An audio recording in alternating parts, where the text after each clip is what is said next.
안녕하십니까. 반갑습니다. 6월 24일 금요일 10분 말씀 드리겠습니다. 성경 말씀은 누가복음 21장 20절에서 28절까지 읽어드립니다. 너희가 예루살렘이 군대들에게 에워싸이는 것을 보거든 그 멸망이 가까운 줄 알라. 그때 유대에 있는 자들은 산으로 도망갈 것이며 성내에 있는 자들은 나갈 것이며 촌에 있는 자들은 그리로 들어가지 말지어다. 이날들은 기록된 모든 것을 이루는 징벌의 날이니라. 그날에는 아이벤 자들과 젖먹이는 자들에게 화가 있으리니 이는 땅에 큰 환난과 이 백성에게 진노가 있겠음이로다. 그날이 칼날의 죽임을 당하며 모든 이방에 사로잡혀 가겠고 예루살렘은 이방인의 때가 차기까지 이방인들에게 밟히리라. 이를 성신에는 징조가 있겠고 땅에서는 민족들이 바다와 파도의 승난 소리로 인하여 곤란한 중에 곤고하리라. 사람들이 세상에 임할 일을 생각하고 무수함으로 기절하니 이는 하늘의 권능들이 흔들리겠습니다. 그때에 사람들이 인자가 구름을 타고 능력과 큰 영광으로 오는 것을 보리라. 이런 일이 되기를 시작하거든 일어나 머리를 들라 너희 속량이 가까웠느니라 하시더라. 아멘. 계속적으로 종말에 관한 말씀을 하고 있는 가운데 예수님께서는 이스라엘의 멸망과 세상의 종말을 계속적으로 병행하시면서 말씀을 하고 있습니다. 20절에 보니까 예루살렘에 큰 군대들이 에워싼다.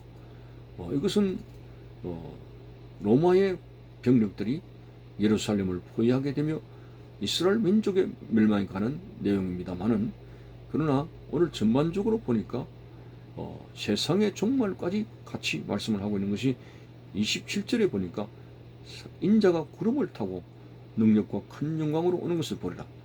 이것은 예루살렘 멸망 때에 주님의 구름 타고 오심이 이루어지는 것이 아니라 세상 종말 때에 예수의 재림을 이야기하고 있지 않습니까? 그러니까 오늘 이 말씀은 종말이라고 하는 공통적인 분모가 있습니다.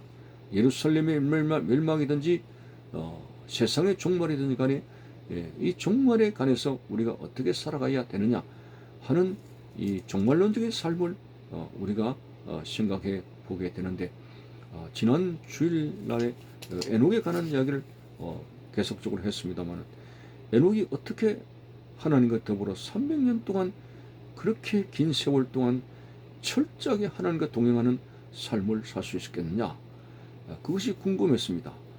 300년 동안 하나님과 동행한다. 자기의 뜻을 버리고 철저하게 하나님의 말씀을 중심으로 살아갈 수 있는 생활이 어떻게 가능했겠느냐. 그것이 가능했기 때문에 하나님께서는 에녹을 죽음을 보지 않고 산채로 엘리야처럼 저 하늘나라로 가게 하셨던 사실을 알게 됩니다. 그런데 우리가 창세기에 보면은 하나님께서 이미 자기 아들 모두셀라를 통해서 모두셀라를 낳게 되므로 종말론적인 예고를 하나님으로부터 받았습니다. 네 아들 모두셀라가 죽게 될 때 이 땅에 심판이 임할 것이다라는 그 종말론적인 계시를 모두셀라라고 하는 아들을 낳을 때 벌써 노아 홍수의 이야기를 말씀을 하셨던 것입니다. 자, 그렇게 됐을 때 얼마나 마음이 긴장이 됐을까요? 야, 아들이 죽을 때에 세상에 종말이 임하는구나.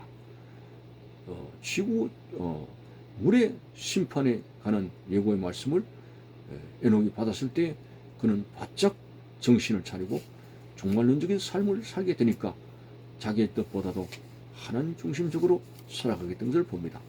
어쨌든 오늘 우리가 느슨하게 사는 것보다도 종말론적인 그런 신앙생활을 하게 되면 영적인 잠에서 깨어날 수 있는 그런 준비된 생활을 할 수 있다는 점에 대해서 느긋하게 나태하게 신앙생활 하는 것보다 종말론적인 그런 신앙생활이 얼마나 하나님 앞에 준비하게 되게 하는가 하는 것을 생각해 보면서 실질적으로 예루살렘 멸망의 시대는 끝났습니다만은 오히려 예루살렘이 1948년에 회복이 되었지 않습니까? 흩어졌던 이스라엘 백성들이 이제 1948년에 팔레스타인으로 돌아오면서 독립을 하게 되고 마치 무화과나무 잎의 회복이 이루어지게 되었습니다. 자, 무화과나무의 비유를 배우라고 하신 말씀도 이스라엘의 회복이 아니겠습니까? 이스라엘 백성들이 영육간에 영토를 회복하게 되고 또 신앙적으로 많은 이스라엘 사람들이 예수를 믿게 되는 그런 일들이 있어지게 되는 걸 볼 때 이스라엘의 회복 그 자체가 바로 종말의 시작인 것을 보게 되고 예수님께서도 이 땅에 오시면서 회개하라 천국이 가까이 왔다는 종말의 말씀을 하셨고 그 이후로 2000년의 세월이 있으니까 우리는 결코 종말론적인 삶을 살아야 할 시대를 살아가고 있다.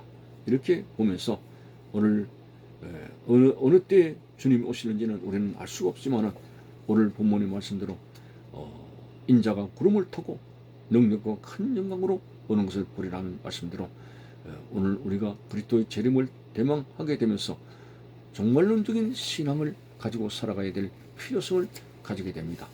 참 요즘은 신앙생활이 많이 게으러지게 되고 세상과 타협하게 되는 이런 시대가 아니겠습니까? 마치 그 엘리야 시대에 그 이스라엘 백성들이 바알과 하나님 사이를 머뭇머뭇 그리고 있게 되었을 때 너희가 언제까지 하나님과 바알 사이를 머뭇거리고 있느냐? 바알이면 바알, 하나님은 하나님, 확실한 신앙의 선을 거라고 하는 대로 오늘 이 시대에 세상이면 세상, 하나님은 하나님, 확실하게 선을 꺼야 되지. 차지도 아니하고 덥지도 아니한 미지근한 신앙생활은 토하여 내친다고 했습니다. 오늘 여러분 신앙생활은 괜찮습니까? 미지근하지 않습니까? 세소가 된 것이 아닙니까? 옛날 주님을 만났을 때 처음 그 순수하고 감격적이고 울고 하던 그런 뜨거운 믿음 생활이 어디로 갔는가? 너희들의 첫사랑이 어디서 잃어버렸는가를 생각하여 그 첫사랑을 찾으라고 한 수아시아 교회에 예수님께서 경고한 말씀처럼 오늘 우리 신앙생활을 다시 정비해야 되는 것입니다. 차를 타고 여행을 하는데도 정비 없이 그렇게 장거리 여행을 가지 않습니다. 배터리가 제대로 충전되어져 있는가, 타이어 바람이 제대로 들어있는가, 여러 가지 이 장거리 여행하는데 정말 고장이 일어나지 않는 것인가, 여러 가지 정비를 하게 되는 것처럼 오늘 우리가 저천국이라고 하는 장거리 여행을 하는 우리의 신앙생활에 있어서 과거에 내가 열성적으로 믿을 때만 계속 기억에 남았어. 옛날에는 정말 뜬것지 기도 많이 했고 새벽기도 하고 11조하고 자꾸 과거에만 미어 있습니다. 그러나 바울은 뒤에 있는 것은 잊어버리고 표대를 향해서 앞만 보고 달려가라고 하는 거. 그러니까 옛날에 자기 자신이 열심했고 하는 그것에만 머물러 있고 지금 현재 내 생활이 참 게을러지고 그리고 여러 가지 열심히 떨어져 나간 이 부분은 챙기지 않는다면 큰 오류에 빠지게 될 수 있다는 사실 앞에서 항상 바울이 말한 대로 순교에 나를 앞두고 나는 나의 달려갈 길과 믿음을 지켰다고 하는 그런 고백처럼 우리는 믿음을 지켜나가는 생활이 우리 신앙생활의 진정한 모습이라고 하는 것입니다. 그래서 다 됐다, 이제 이 정도 신앙생활하면 다 됐다고 하는 그런 자만을 버리고 이제 항상 내가 무엇이 부족하다는 내 자신을 들여다보는 생활을 해야 되는 것이죠. 무릇 선줄로 생각하는 자는 넘어질까 조심하라고 했습니다. 자만을 버리고 항상 내 자신이 여러 가지 결핍된 상황이 있다는 사실을 말씀의 거울 앞에 내 자신을 바라다보고 신앙의 재정비가 날마다 있어져야 된다는 것. 이것이 바로 회개하는 생활이 되는 것입니다. 여러분 이 땅에 살아가는 동안 완벽하게 말씀을 100% 지킬 수가 없습니다. 100%가 뭡니까? 우리는 한없이 부족한 인생으로서 예수 그리스도의 피의 능력이 아니고는 설 수가 없습니다. 예수 그리스도께서 갈보리 언덕의 십자가에서 대속의 피를 흘려주시기 때문에 이 피를 인해서 하나님의 보좌 앞에 매일같이 담대하게 나가며 기도하는 생활을 할 수 있게 되는 것입니다. 그러므로 겸손하여 오늘 우리의 상한 부분들을 재정비를 하고 여러 가지로 하나님 앞에 바로 설 수 있는 이것이 바로 종말론적인 신앙이라고 하는 사실 앞에서 구름을 타고 다시 오실 주님 앞에 설 수 있는 여러분들이 되시기를 바라는 것입니다. 감사합니다.